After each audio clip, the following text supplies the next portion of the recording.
Hi everyone, so hope all of you are doing fine. Today I'm going to make some lovely fruit kheer, so stay tuned, watch and enjoy, and also subscribe to my YouTube channel for more lovely videos and recipes. Take care, bye.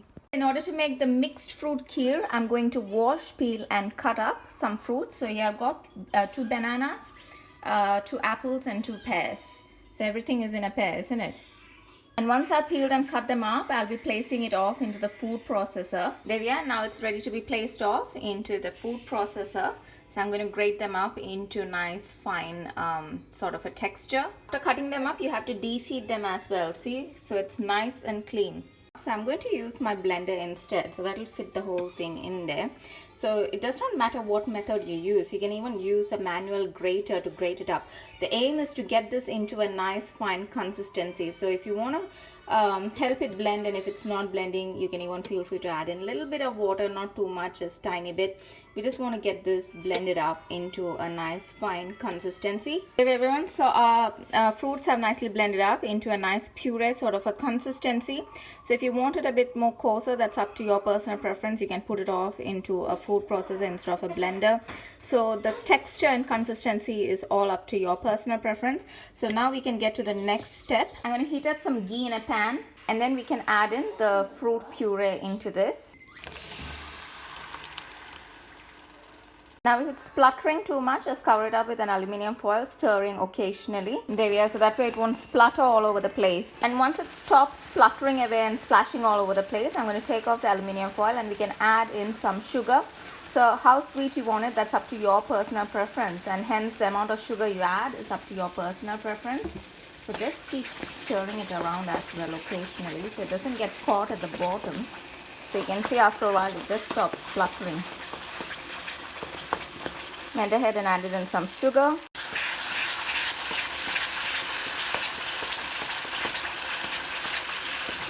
Give it a good stir around. So basically we got to keep mixing it until it becomes half the quantity than we first started off with. So you can see, and the liquid content nicely evaporates from it. So it's slowly taking shape.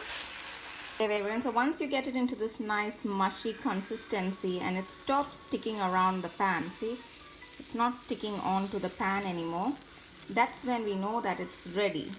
So nice and caramelized the fruits have become, or the mashed fruits I should say. Now we can keep it aside. Next, into the same pan I'm going to add in a little bit of ghee, and I went ahead and added in some mixed nuts. So there's some almonds, cashew nuts, peanuts, macadamia nuts. So I chopped them up roughly, and then I'm just going to roast them nicely in this nice hot ghee. So it'll give it that nice lovely flavor. So this is the basic thing you do in most dessert recipes when you make Indian desserts. You know, you even add in pistachios. I don't have pistachios today, so it's just these little mixed nuts. So it just is used as a garnishing on top of the dessert. So you just need sufficient quantity for that.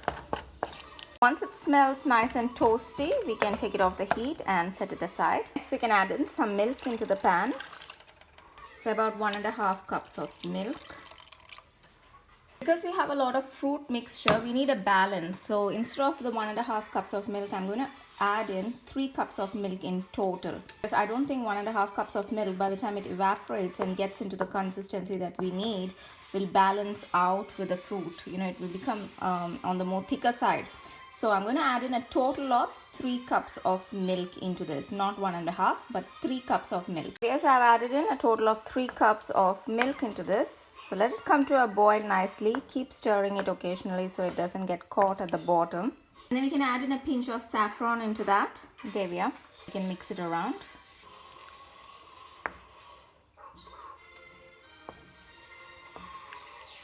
So it'll give a nice flavor for the milk.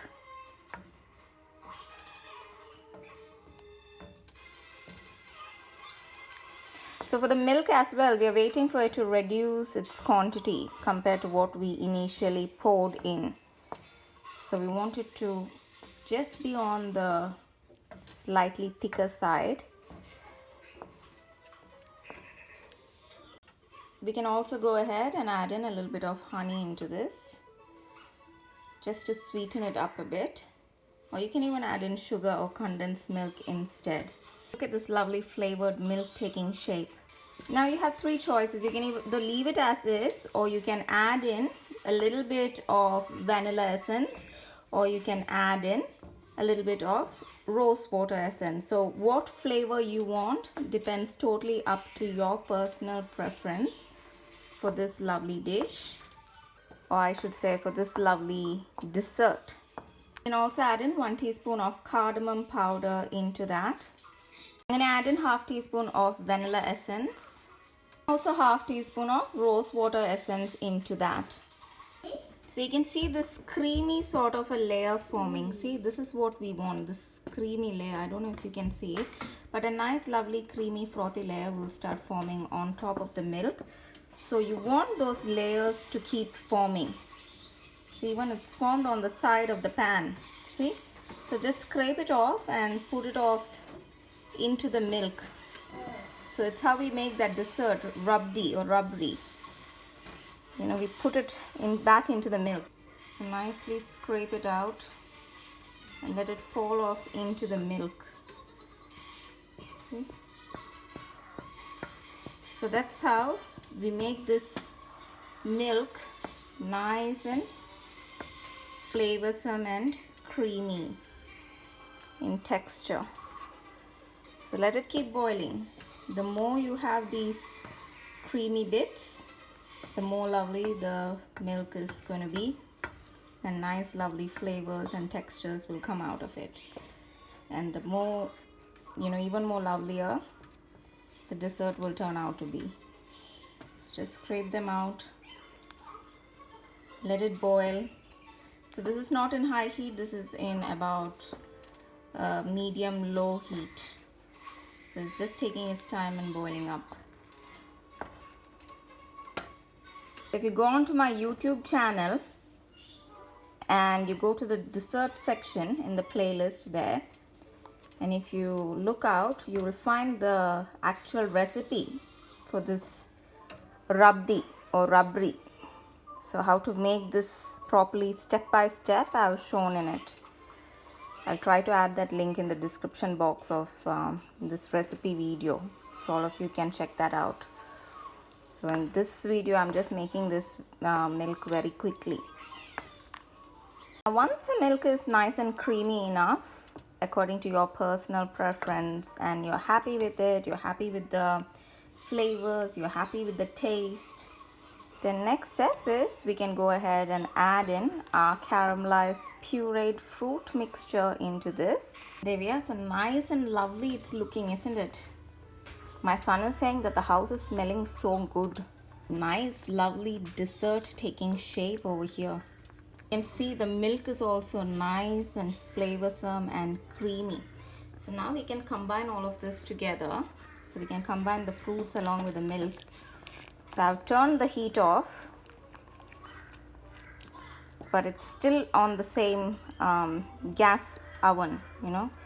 I've just turned the heat off, but it's got that, you know, it's still warm. It's not in room temperature yet. It's not cooled down.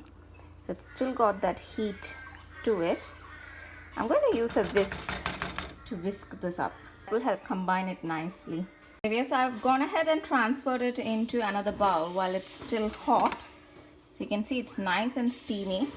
And then using a whisk, we can whisk it nicely and combine it all together.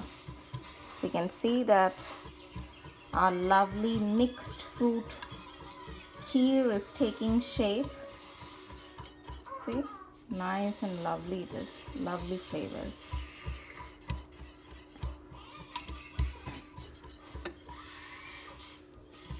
There we are, everyone. So look at its lovely texture. What do you guys think? It's a lovely mixed fruit kheer looking. We can garnish it with our roasted nuts. Just garnishing it. And there we are, nice and lovely. And then once it cools down to room temperature, you can put this off into the fridge to chill. And once it's nice and chill, you can serve it up and eat it up. And definitely the kids will surely love this. See, look. It's so easy for them to eat and it's so healthy with fruits and milk and nuts. To serve this lovely mixed fruit kheer. So look at its texture. It's so nice and so lovely. Once I made the fruit into a puree and blended it up nicely, it's become like this, you know, smooth consistency. But if you want it to be a more coarser consistency, I don't think you'll get it into a more coarser consistency though, because by the time you caramelize the fruits, it's going to be, you know, it's going to become pasty anyway. So I haven't chilled this up yet, but for the sake of the video, you know, to present it nicely, I'm just trying to just serve it up so you guys can see. There it is, everyone. See? Nicely served up. So normally serve it when it's chill. So it's still hot, but because I'm recording the video and I wanted to show you how it will look and give you a nice idea, here it is. It's a nice, simple and lovely dessert with fruit, milk, some mixed nuts for garnishing. So do comment and let me know your thoughts, ideas and suggestions. I can't wait to tuck into this lovely dessert. Let's just quickly tuck in. So it's still warm. I haven't chilled it yet. So being a kid special, I'm going to let my son have a taste. How's it? Good. What does it taste like? Banana. Banana. Yum yum. It's got mixed fruits. And apart from that, here it is, everyone. Our lovely mixed fruit kheer is ready. Subscribe to my YouTube channel for more lovely videos and recipes. Take care, enjoy, bye. Is it ready? Yes, it is, my dear. How about if you enjoyed this video, subscribe to my YouTube channel for more lovely videos and recipes. Take care, bye.